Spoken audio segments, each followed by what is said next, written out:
Welcome to another edition of the STEPOUT SME Focus, and this is where we interview young entrepreneurs on the continent of Africa who are doing amazingly well, those that are not crossing the sea to Europe, killing themselves along the way, but young people trying to find solutions that are really aligned to the continent of Africa. And this series, we are here in Ghana, that is in Kumasi, the Ashanti region, and I've interviewed a series of young people, and this man is one of the young people that I'm going to interview. And who is this man that I'm talking about? He is in the person of Stephen Frimpong. He is the CEO and founder of T2i TV. He is the CEO and founder of T2i. And this man has really done very powerful, innovative products that will amaze you. And for example, when you look at his background and what he's doing, it is going to inspire you the most. Stephen, please welcome to STEPOUT SME Focus, and you are live on T2i TV UK. Thank you very much. Wow. Steve, I don't even know where to start from because our table is full with so much technological ideas that you have really brought to fruition. But before I go on, where did this all start? These innovative ideas, these technological ideas, where did it start? Okay, this is a very nice question. I mean, anytime I hear this question, I trace back from SHS. That was way back Frimpong College. When I was admitted at Frimpong College, I remember I wanted to do science. Unfortunately, I was offered general arts. We chased the authorities, tried all we could. I mean, we were plenty guys. Some even managed to, but no matter what I did, I couldn't. So it got to a point where I was a general art student, but I was learning science, I was learning physics, chemistry, and biology, and go until I realized no matter what I do, it's the general art something. And even my parents were like I was going to write early of deck, so I quickly had to switch up and admit that I'm a general art student. Oh, wow. So after SHS, although before SHS, I've loved IT. I mean, when I was somewhere 7 years, my father got a computer earlier. He struggled to do that, and I quite remember at the age of 7, I could dismantle and rearrange a whole computer. Wow. So I loved IT. Even in primary, I used to fix computers for companies and co. So after doing the general arts, I was admitted again to Care University. And then I realized, looking at the courses from that background of general arts, the only faculty that at least supports IT a bit is the School of Business. I realized they have a course called Business Information Technology. So I opted for that, and then I managed to pass the general arts to come to Care University to read business. So I decided now that I'm in Care University and I'm doing, although we're doing business courses until final year, that we would get the opportunity to go and do the IT. I won't sit there. I mean, at least the business is also helping me. I'm able to identify problems. And then at least once I identify the problem, I can also apply my knowledge in these sciences to solve this problem. So that's where it came from. So I quite remember our first project, we were actually asked to go and do some assignment at the Kumasi Metropolitan Assembly. Wow. Where when we got there, whilst we were doing the assignment, my mind was somewhere. I mean, I was looking around, fishing for problems. So I was a bit fidgety. So when we were done with the assignment, I sat down with the then chief of environmental unit. So at the KMA? Yes, I sat down with them, and then I was asking him of the problems they are facing. He shared it, and then that was why I started. I decided I would solve these problems. It was about noise, and that was where our first. So that is where you started developing your first device. Yes. And which one is the noise maker here? The black one. Is it the noise meter? Yeah. Yeah, the noise yes, meter. Okay. So yeah, show it to the screen. Yeah, wow. So what does it do? So the noise meter is designed to detect noise, okay, of a facility. So be it a church, mosque, or what have you. Here may have some people they call noise emitters, meaning they make a lot of the noise that is harmful to man. So what the system does is it checks your noise. If your noise limit is harmful to man, you, the facility owner, it will inform you to come down. That is if you decide to buy it on your own and then use it to make sure that you are being a good citizen. But for the government officials, when it checks it, it will call you the government and then inform them that this particular facility is making noise, which is harmful to man. Wow. So for this project, when I got hold of the problem, one problem I have is we are not trained to work together as a team. Someone can go to KNUST and offer engineering. There's no way he will talk to a medical student as a team. So I thought of it and I said, no, diverse background is important and I can apply that. So that's how I came up with my team. So I gathered people from different backgrounds, even arts, industrial arts. Someone will say, what's he going to do? Well, that question was posed where we had our first meeting for this device and then we're all discussing how we will develop the device. The art girl was there. So whilst we were all discussing, this will mention this will mention, she was quiet the whole day. So we got out and then she approached me and said, Frimpong, you added me to this team. Look at the stuff she are discussing. Me and our student, what can I do? Because I play no role here. So maybe I have someone who likes those. He said, no, I know why I brought you here. That's our problem. We are not gathered to work as a team, which is not so at some places. So what I told her was, you come to the next meeting. She said, okay. So the next meeting she wasn't not coming. So I had to chase her and I brought her. So we sit down and I said, okay, so for today's meeting, we are going to discuss the casing of the device. This and this is what we want, and we don't want light to go out of the system, because this system here, when someone opens it, it detects that the device has been tampered. So we need a system that can cover the system because we are going by LDR technology. So everywhere was quiet. Then this girl got up. Then she started mentioning materials we've not even heard before. She started from fiberglass and mentioning different, that's what they learn actually.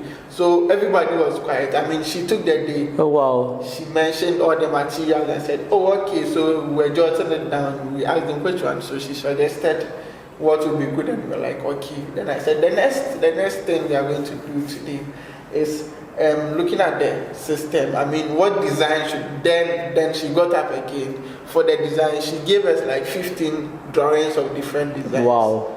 And then that was when she also got interested. And I told them that's how we work. We work together as a team. And that's how we've been doing this. Wow. Because it's quite interesting. We don't work together as a team. Everybody wants to go be solo. Everyone to earn their own small money in their own corner. They don't want to share. And I think that is a very good point. So with the noise detector, is now something that you have developed it fully, that people can really opt for it if they want it, right? So which are the target market for the noise detector? For the noise detectors, first of all, like I said, people that don't want to they want to be good citizens, because sometimes noise, you see it to be something, so especially from the churches and those noise targeted noise, but it's very harmful per research. I mean, pressure, a whole lot, it kills people a lot. So if you're a church, at least, I mean, you want to know your noise limit and which limit is not good for man. I mean, but then for the government officials, which is the main target, they are in charge of ensuring that people don't make noise in churches, mosques, and what have you. So for them, I think this is a system they should purchase, and then, I mean, because now they are registering those facilities for noise making. So you register them and you go and install that device there. It checks their noise. Look, when they exceed the limits, it doesn't just report, it warns them if they decide not to. That's when it reports them. Because there were instances where people are making noise they were caught, and then the government doesn't have necessary evidence to charge them, so they go scot-free. No. And then people keep reporting to the government. If we don't take care, it can even bring conflict and so on. So how is the detection like? So when the noise is high, it is going to send a message to the government official. How does the process work? When your noise is high, it gives you a red light. Okay. It means your noise is too high, so calm down a bit. If you decide not to listen, it gives you some seconds and then quickly reports to the government. There's one funny story about this device. I've actually written patent applications, or what they call patents, and for few of our systems, and got an acknowledgement. They're just waiting to receive the certificate. We started this device and we realized the government officials, it's like they want to trick us, and then that's what has been going on in this country sometimes. They get hold of the system, they understand it, and they go outside, especially to China, for them to produce for them. So I put the project on a hold, and then I went to Accra, because there is no patent office in Kumasi. That's one thing I think they should also look at. Before you can do patents, you have to travel all the way. Wow. So I was a student too. In my class, I've been tagged for skipping classes, but you don't know why. Because I always keep stuff secretive. So I got to Accra, we sat down, and I got to the patent office. Then I greeted everybody, and they said, "What do I want?" I said, "I came to do patents." I said, "Oh, okay, so where is your application, or who is your attorney or patent specialist?" I said, what do you mean? You don't know when you are coming? Then they all started laughing. Then they said, "You must draft an application, this and that, using big words." Then Ghanaians don't even submit patent applications here. It's only the whites. They come with their lawyers and go, "Are you sure you can?" I said, "You give me the format." Then they started laughing. I said, "You can't write it." So I said, "No, you give me the format." So they gave me the format. I didn't plan. So I even went with a phone. Some small phone. I don't even know where that phone is. So I said, "Okay, I'll try." So they gave me the format. I had to go and look for a place to lodge. I was lucky enough. I called my mother and I got an auntie's place. So I logged there, and I used a couple of days to draft the application with my mobile phone. Even draw the diagrams with my mobile phone. So I rushed and went there to submit it. "Are you sure they looked through it?" And they said, "Okay." They submitted it. Lucky enough, we got the acknowledgement. So I also have the idea of drafting patent. I understood a lot, because even with systems, if you let the end user see the system, or you showcase the system before, you can't even patent it. Yeah. So I even learned a lot from that. Wow. So what is the next product we are going to talk about? We have a lot of products. I think let's go to the fire detection system. Okay, let's go to that one. So we have a fire detection system. Yeah, so which one is that one? These ones, we have two different. Okay, all right. One is wired. So this is the wired one, yeah? Yeah. And this one's the wireless system. The wireless system. Okay. All right. So, one thing I always think about when I'm writing an idea or something is that I take a look at our environment. The reason why we say Ghanaians don't patronize technology is that what is happening to us is technological solutions are always being imposed on us elsewhere. Definitely. And that's not what our environment wants, or I would say it's not friendly to our environment. Imagine a system that's reporting to you and needs internet. It won't work here, it just won't work here. So these are many factors, are reasons why people don't buy into technology. So I thought of fire outbreaks and we decided to come up with a system that would detect fire.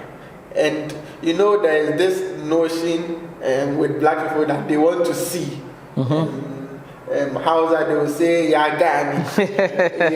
So what happens is we came up with this system to detect fire. We said, okay, there are systems that detect fire, so that doesn't make it a system. And I said, okay, it will call you. I'm like, yeah, that one. So I looked around and realized even in Ghana here, I even took that data from National Fire Service that 80% is an estimate, but like 80%, over 80% of buildings in Ghana don't have fire detection system. Wow.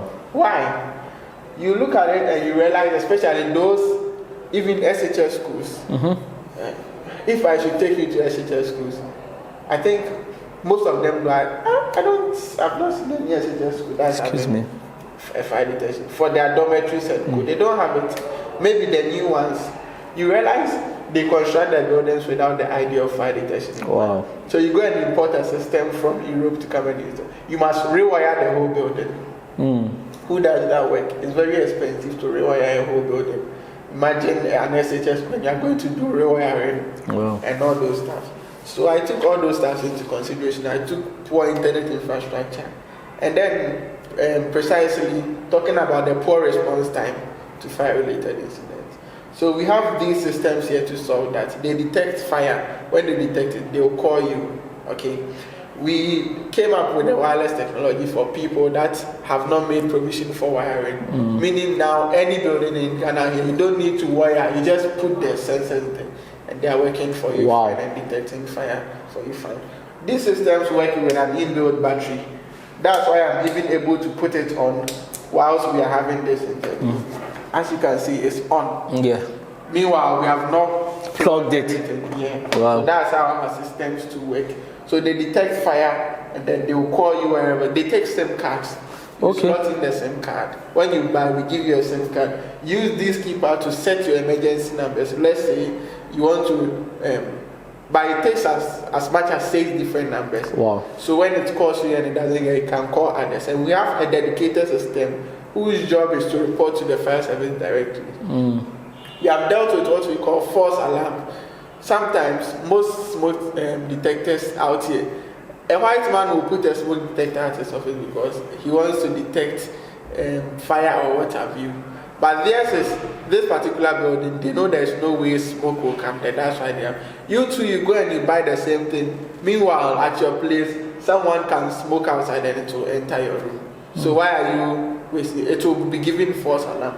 So we have a system here that is configurable, meaning you can reduce and increase sensitivity. So when we are installing, the fire service can look at this. No, the smoke can come here, and you reduce the sensitivity. So when someone is smoking somewhere and it comes, it won't detect it. But when it's actual fire, then it knows that it's actual fire. Look, the only reason that this device will stop calling you is when the source of fire you detected has stopped. We are also doing some more research into bringing out what we call nitrogen, which can be also used to quench fire because of the weight of the air. It can push, I think, the oxygen away so that the fire stops. That's what we intend using for the quenching systems rather than the famous water sprinklers and what have you. Wow. So that's for the fire detection system. Wow. This is quite interesting. The reason why I love this one so much is that it doesn't need wiring. Yes, no wiring. You just place it at the appropriate place. It has got its sensors and it can detect the fire. Wow. How do you get these ideas? I just look around. There was this time, this is how I get my ideas. For instance, I was in the house, at the hostel actually, preparing for an exam. And whilst I was preparing, I was ironing my dress and it got bent. So it got bent. I was with my brothers actually. They were like, oh. At some point I was sad, but I thought of it and I had an idea to create something. Then I started laughing. And they were all like, I'm not correct. I'm mad for laughing. But I knew what I had seen. Wow. Laugh. So I just look at real, and that's one mistake we make. Look, there are people in Ghana here that have the skill, but their problem is when they get the skill, they want to attack big problems. Meanwhile, we don't have the capacity to do that. There are a lot of problems around us. When you have the skill is one thing, but looking at real case scenarios to build something is what makes your skill exceptional. These stuffs technically they ain't any big thing, but it's all about the idea. That's what makes it exceptional. You look at your surroundings. For instance, let me take you to this system. Hotel card reader or office power cards. There are power cards around here that are imported. You go there, you slot in a card, and then your power for hotels. I know of some big hotels that do have some. So a hotel approached us, although they had arranged with a company that wanted to import some for them. So they heard of me, and then they came to see me. I went there. They called me. I went there. So I looked at the place, and I came out. I said, okay. So I'll get back to you. Like, okay. So I got back, and then number one, I looked at the place. Look, you say you want to cut power costs. Now you are using a card, and then you want to use a card that locks the door electrically. Now locking the door electrically takes power. Yes. And fine for big hotels, it's okay for them, but not for you. So that was the first thing I looked at. Secondly, we need to add some finishing touches that will make it different because we customize it ourselves. So, I'm someone who will stress myself with my team. My team know me very well, so that we get the thing done as soon as possible. So, in less than a week, I told them, oh, we are ready. So we went there. I went there. I didn't talk much. I said, okay. So I explained it to him with his own door. Said, no, the people said they will lock. And I said, no, don't worry. You can lock the door with your keys.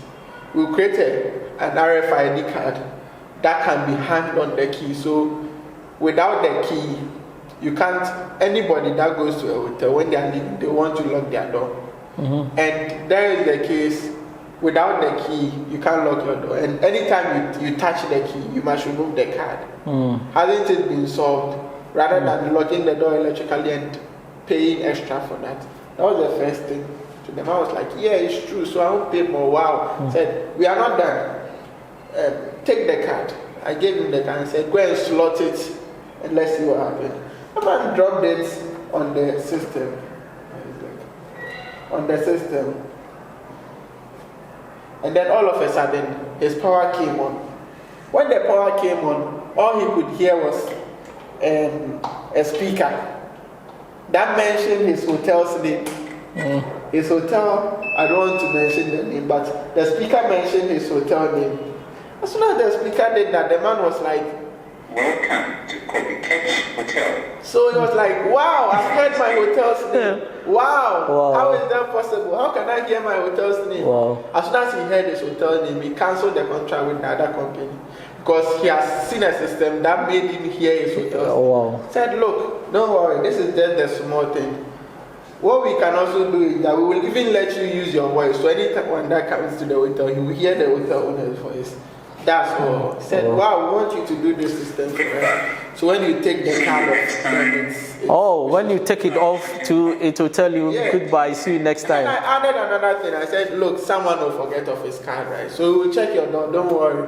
So when you are leaving and you forget of the card, this same speaker will tell you, please go back for your card. The man said, how much is it? How much is it? Wow. So that's it. That's what I do. So that's why my team, they like me a lot. It's not about having the skill. Many people have the skill. But you look at the real life scenario and you use that.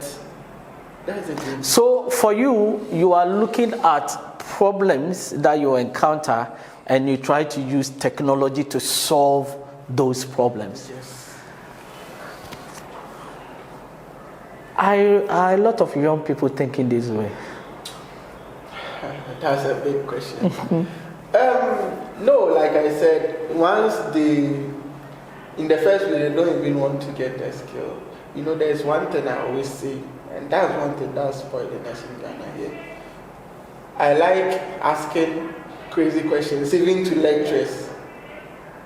So I asked one lecturer, okay, sir, so we are two people. One graduates from K University, and he has first class. Meanwhile, K University wants to be the best university in Africa and the world that's at large. So the other person to graduate and builds a car that is working. Per the university's graduation and stuff, so when we are graduating, the one who built who had the first class would be honored, and then, but the one who built the car and did not get the first class wouldn't be honored. But both of them who made the university achieve that goal said, go away. Then I went to my colleagues and I asked them, so the lecturer couldn't answer you? He didn't answer me. He asked me to go away. So I went to some of my colleagues, and then one thing I realized about we students, especially in Ghana, is that our perception or our mind is that educational excellence or getting the A's, that's what makes you successful. Okay. So I have a personal quote I mostly say that academic excellence gives you harness, but for a short time. I call it graduation harness. After the graduation is gone. Look, we all know Bill Gates. Do you know Bill Gates had an almost perfect score in SAT? An almost perfect score, of which the whole world, when they are ranking, is part of those that had an almost perfect score in SAT. 1,590, if I'm right. It's like completing Kenya's and having a CW of 99 or something percent. It's not normal. But nobody knows Bill Gates for that. They know him for building Microsoft. Yes. That was why he realized that and started applying. So that's what makes people know Bill Gates, for applying. So my second one is excellence or success from applying what you learn practically to solve a problem. Doesn't give you graduation honors, but gives you a lifetime honors. Wow. You'll be remembered. That is really deep. You'll be remembered. That is really deep. And that's what changes the world and make the world a better place. And that's what I'm aiming at. Wow. To make the world a better place. Look, I'm enjoying this discussion, right? I'm enjoying this discussion, and what we are trying to do is to bring out young people that are bringing innovative ideas on the continent of Africa. We are going to come back very soon and continue this discussion. Yes, so now I want you to go into some of the apps that you have built, because it's not only these gadgets or technological products that you have built, you've also built apps, mobile apps, right? Yes. So talk to me briefly about the apps. Okay, for the mobile apps, our first app, we call it SafeIt, cutting safety shots. It's about school children. I have one niece, so I was taking him to school. We are supposed to go and meet the school bus. I think we stood there for over 30 minutes just to wait for the school bus. And whilst we were there, I was looking around, and the kids that were waiting for the school bus, they were playing around, some will cross the road. It sometimes reminds me of this video it went viral on social media, where some kids got down from school. They were actually white. They were crossing the road and the car nearly hit them, a big car. Yeah, so I took all those into consideration, and we came up with this app we call the SafeIt. What it does is... It's what? SafeIt. SafeIt, okay. As SAFET. Okay. It's even on Play Store. What it does is, when kids go to wait for the school bus, the app says no one should stand outside and wait for a school bus. What you have to do is you sit home with your parents. When the bus is about to get to the pickup point of the kid, the app will notify the parent that the bus is 5 minutes away from pickup point. So the parent's phone will ring like a call as soon as he sees that. And we have our special ringtone for that. As soon as he hears that, it means the bus is almost there. Then he can let the kids go. As soon as the kids step out, they should see the bus and they sit inside and go. When the bus is coming to drop them, just like we are here, and let's say we have a kid and the bus is about to drop them, the system will notify me wherever I am. So all I need to do is call someone that the kids are about to arrive. Then the person will go there and pick the kids in that regard. Aside that, when the bus is under attack or something, the driver has some buttons to push to notify the parents that the bus has spoiled and whatnot and whatever. So can I ask you this? So the parents, they need to download the app, and the school also needs to download the app before it can work. Yes. All right, okay, all right. So we were starting this project with one school. Unfortunately, it was COVID that came that made us stop. I mean, they were trying to use it, actually patronize it. So when we register you, we give you a phone actually, and then it's placed on the dashboard of the car, and that's what it uses to track. I mean, this idea, we have improved on it. So we've extended them for bus and companies, VIP, STC. And I've met a couple of them, not to talk of the VIP boss and I think STC. So what we are giving to them is actually a system that we have an internet and non-internet system because of our part of the world. So for the internet system, what it does is, sometimes these buses are being robbed, and sometimes the buses get spoiled on the highway. So what the system does is, when the bus is being robbed, the driver has a panic button as well as the bus conductor. They push it, and then the system reports to the police that this bus is under attack, including the VIP head office. Look, the system activates an app like the Uber that directs the police and then the admin to the scene so that they can. So what it does is, we also thought of it that, no, don't report to one police station.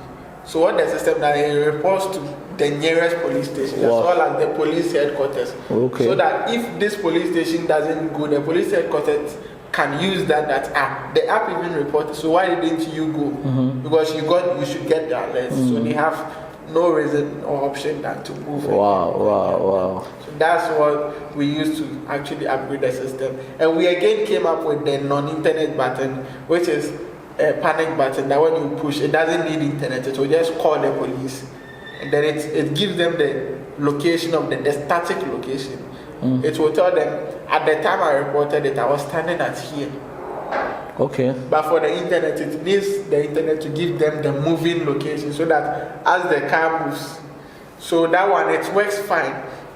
But in a case where the internet fails, then it quickly uses the static and then gives it to them so that they can use that to access. That was what we used to improve for our security button for the bullion vans that were being robbed in the shops and offices. That when you push, we also added a camera that activates and records what's happening and drops it in what we call a cloud. Meaning, even if the armed robber finds the panic button and destroys it, the police will still have the video to be able to assist in investigating. Meanwhile, when you push it, the armed robber will know something has been pushed. So they will just be working. By the time they realize the police should be there, that's if they move as soon as they receive the notice. Aside that, I also talk about the COVID app.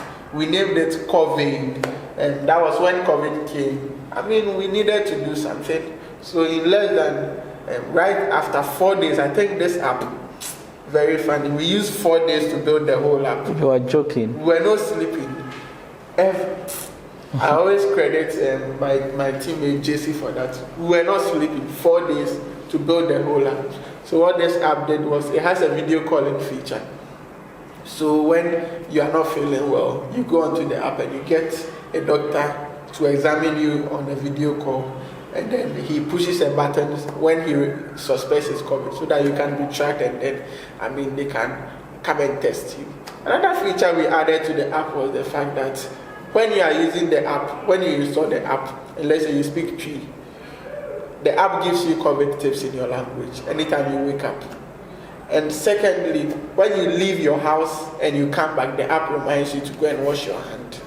So we added a lot of features and then whatnot. But we presented it and it didn't go where we wanted it to go. But one thing we always credit our staff to is not giving up. I've been to offices where I've been sacked. Yeah, because my next question is, I wanted you to tell us some of the challenges that you have faced in this pursuit, because you need people to patronize this innovative product.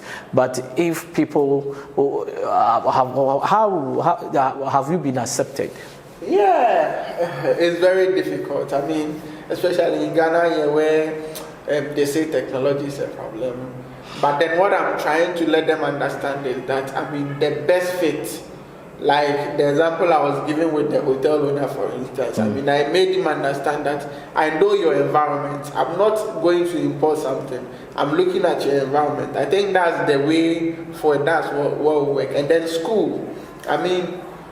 sometimes I'm in the lecture hall and I realize I have to go for a presentation at KMA. So we are in class, and I'll quickly run, and then my course mates will be laughing at me. So I've been tagged as someone who doesn't like class at all. But what I do is sometimes I struggle, but then you have to pair them both and make sure that you are not failing and you too you're also doing. So these are the many challenges, and not to talk of, I've been to offices where I've been sacked. I mean, there was this day I was trying to get, I won't mention the office, but I got there, then the man told me to wait outside. I was sitting outside.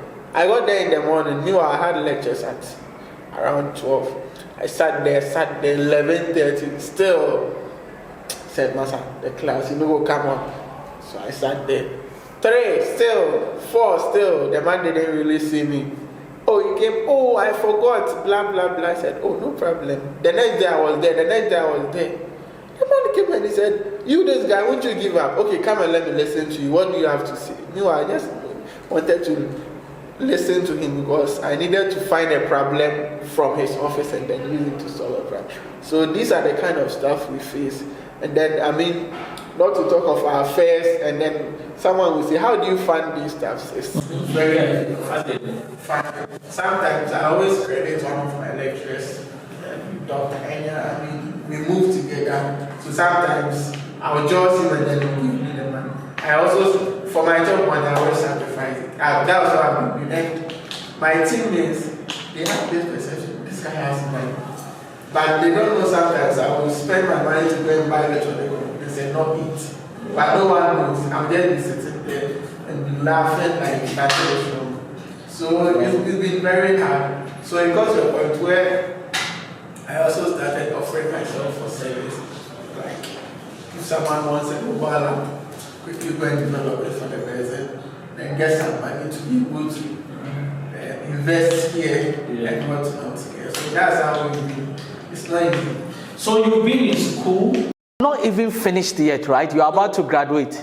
So all these technological products, they were produced or developed whilst you were in school, right?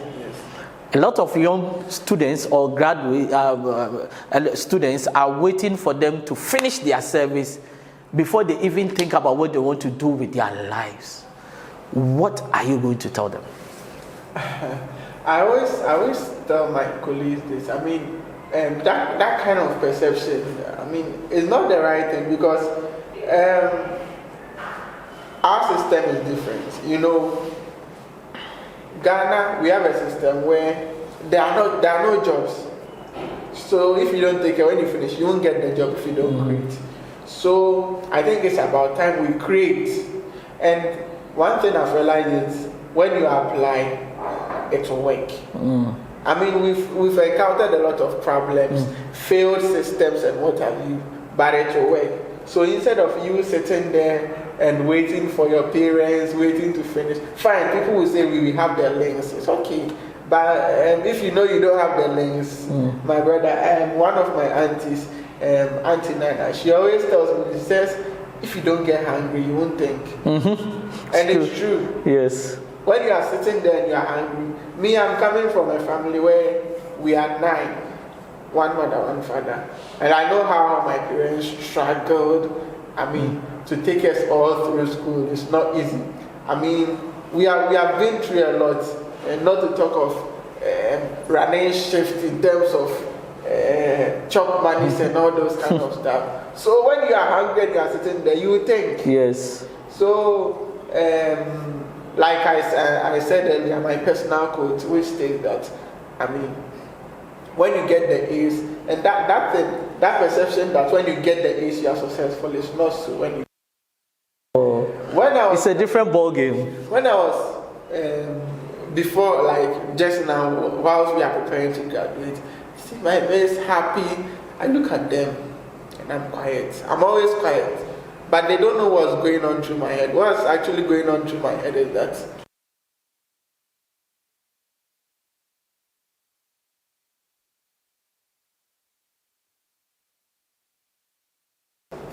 wow. So it's good to start earlier. That's what I'll tell them, because when you start earlier, you make the mistakes, but then it doesn't really count. Although it counts, but it won't cost you that much as you wait to graduate and get old first. When you make the mistake, there is no second chance. Yes. Wow. I want you to talk to me about the door system for the toilet at Edriso. Yes, talk to me about product, because we'll be passing through to see that system. That's great. Yeah. So the now MP for Edriso, John Kumar, at that time he was at NEP, so we went to look for funding, and then they also said, oh, they have some projects, and they gave it to a company, a big company, to help them, with their public, or especially their funds and co. And they gave them a system, and it's not really helping at all. So the first question I asked myself was, and you are giving this to a small boy like me? Well, I'll try. So I told him, okay, I'll get back to you on that. I'll get back, give me the guy. So he gave me the ones in charge of the facilities number, and I was communicating with that person. So he told me the problem. I said, okay. So I came down, I took a pen, I was writing. So what was the problem? The problem was to manage their funds. Okay. The monies they receive at the public. That is the case. The monies pass through different places before it gets to their hands. And that's what has been happening, and they think there should be a way to change it. So I just sat down and said, how will we solve this? So I thought way back when we were kids, we used to play with this thing. We go there with slot coins. I said, no, this technology is there, we'll use it. So I came back to my technical guys, and one of them is very good, Zach, in terms of the electronics. So mostly, fine, I do the basics of everything, I understand programming, all those stuff. But when it gets to the hard part, I leave it for them. But I make sure it's broken down. So I told him, Zach, I think there is something we can use to do. He said, no, don't go there. We can't do it. We can't do anything. I've not seen anything that will receive me. I said, are you sure? He said, let me go and show you this. I went to show him this. I said, so let's plan. So I mostly sit down with them. We pick a book and I show them what I'm thinking, my plan, what I understand. Then they will convert that to reality. Yeah, we come together and then we do it. So he called me and said, yeah, I've seen what you're talking about. I said, go and check it. We went to check it and all those stuff. So I gave them a plan, a project plan of how I intend to do the project. It's very detailed, very nice one. And then I told them I'll use 3 months. I don't want trouble. I said that because Ghana man, if you go and do it, it doesn't work, you are dead. So because already they want to refute your claim that you can do it. So I give them 3 months. Now it got to a point where they felt like we can't do that thing. Maybe we are just doing try and error with them. So they didn't even want to purchase the system. Meanwhile, I didn't charge them anything. What I charged them was what will be used for the system. Because I'm a kid. As soon as I didn't see 10 pesos, I'm jumping. So they delayed. After chasing around, it was 2 weeks to the launching. Now the guy came back and said, Frimpong, your system, we want you to do it for us. I said, what? I gave you 3 months, you're coming to give me 2 weeks. What? Please. I said, okay, you can bring it, I'll do it. So I put pressure on my people, and everybody were all on work on the ground. Even the safe, I went to do it at Kumasi Magazine. I like patronizing staffs in Ghana. We got the components, and some of the components we ordered, I had to pay ×3 because for of express delivery. shipments. So I realized that I didn't spend over 1,000 cedis just for shipments, which could have been avoided. We quickly framed it up and everything. The guy don't see any progress. They think we are not. The guy, now that he has paid the man, every second he's calling me. Meanwhile, when I gave you the plan, you went and you relaxed. Ghanaian mentality. So we managed to come and install the system. Even the day before the launching, that was the day we installed the system there. So everybody, they painted and all those stuff, and then they came to launch the system. So we went, they launched it, they slot the money, it was receiving, and it was so marvelous. They were so excited, especially the MP, John Kumar.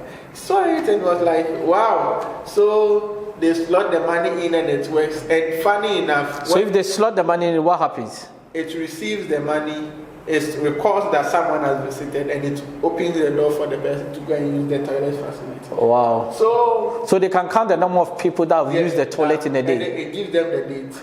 And before they couldn't? Yeah, before they couldn't.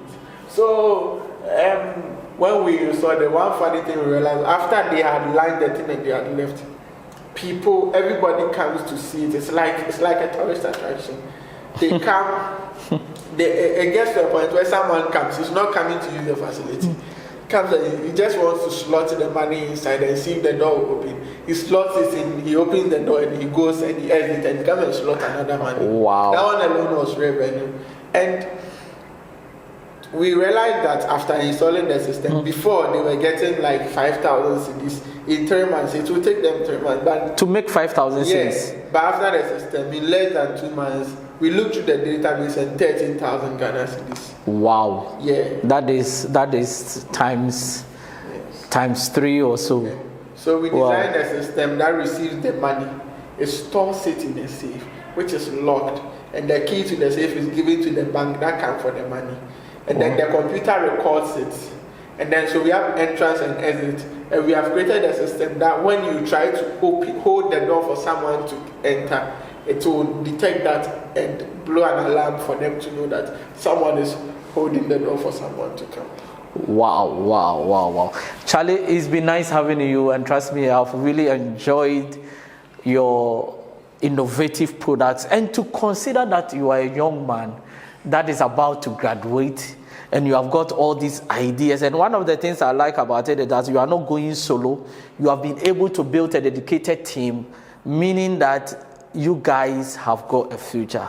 What does the future hold for you? I want to come back next year to come and interview you to see progress report. But what does the future hold for you? Yeah, for the future, people say I like talking big, but that's me. I mean, very soon, I don't see tech device out to be here.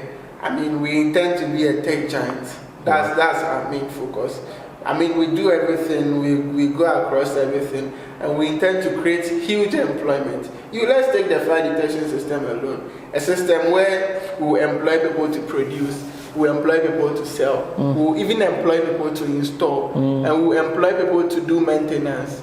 So we are creating a system. We intend to employ a lot of people and inspire people. That's my main aim. We want to get to the top so that even Africans, everybody realize that wherever you are, if you learn to apply, you can be a game changer. It's not all about the books, but when you read the books, just apply them. That is really powerful. When you read the books, just apply them.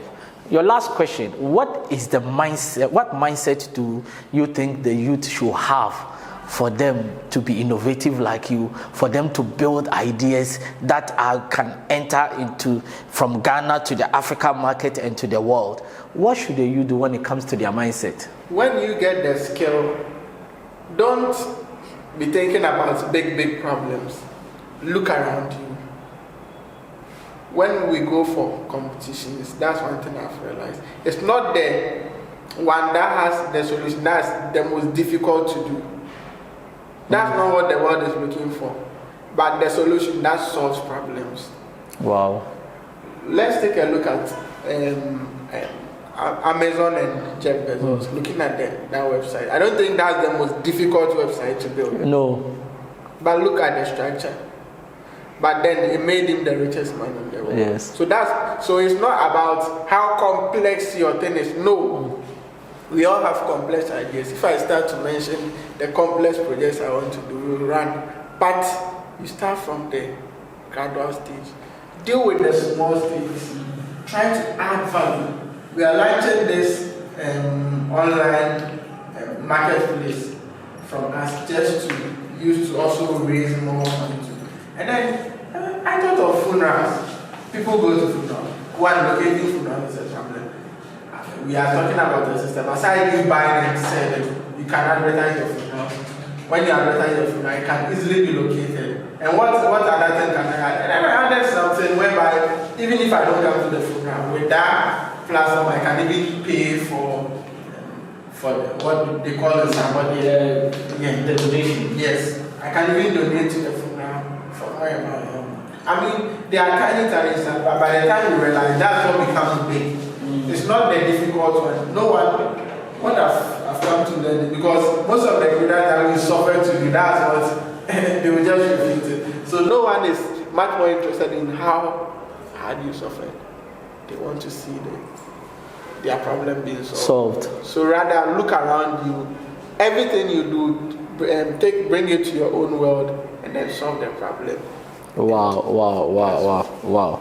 It's been wonderful having you, and I've enjoyed this discussion. And if you have enjoyed it yourself, please share this for somebody to have an opportunity to watch this. Let your children watch this kind of interviews, because this is where they are going to learn, they are going to be inspired, they are going to be motivated. Why? Because if some young man is able to do this, then they have also probably got a skill, a talent that they can harness to really bring a difference to our continent. The African continent, I always say, is a virgin market. It is now getting to be built and be part of that history. Now, he was talking about mindset. The mindset you need is to also read this book. It's called Mindset Revolution, Re-Engineering Your Mind from Prison to Purpose. This is a must-read book. You must read this book to change your mindset. I always say that you are where you are in life not because of the things you don't have, but just because of the mindset that you carry. I also want to really encourage you to work on your mind before you work on your vision. How do you work on your mind? By reading this book, because the mindset that you carry will determine the level of success that you are going to achieve in the marketplace. This book is turned into a training program. The first training program is based on a book that is Mindset Revolution. Then we have also developed another training program, and that training program is developing the right corporate mindset. And the right corporate mindset means that you, as the visionary leader, you have really got it all planned in terms of the vision of your company. Your employees, are they aligned? Do they have the right mindset? Do they get a bigger picture of where you want to be? This training program will bridge the gap to cause your employees to have the right mindset, because your level of success depends on the mindset that all of you carry. If you are in Ghana, just call or WhatsApp 0555 803 924, 0555 803 924, or send us an email, info@traintoinspire.com. The 2 is as in number 2, info@traintoinspire.com, and we can get you a copy of the book. If you want training, send us an email. Also on all platforms, that is social media handles, is Oscar Bimpong. Inbox me on social media. Let's have a chat. Let's come and do training for your organization. Let's come and change the mindset of your employees. Your church, let us come and bring a powerful, driven mindset that is going to cause your church to grow. Every aspect of life demands the right mindset. Get this book. Let us come and do training for you. Mr. Stephen, it's been wonderful having you, and I've enjoyed every bit of this program. Wow. Hope to see you next year to see the progress that you have made with these technological, innovative ideas that you have. Thank you for coming on the STEPOUT SME Focus, and you were live on T2i TV UK. Thank you. Wow.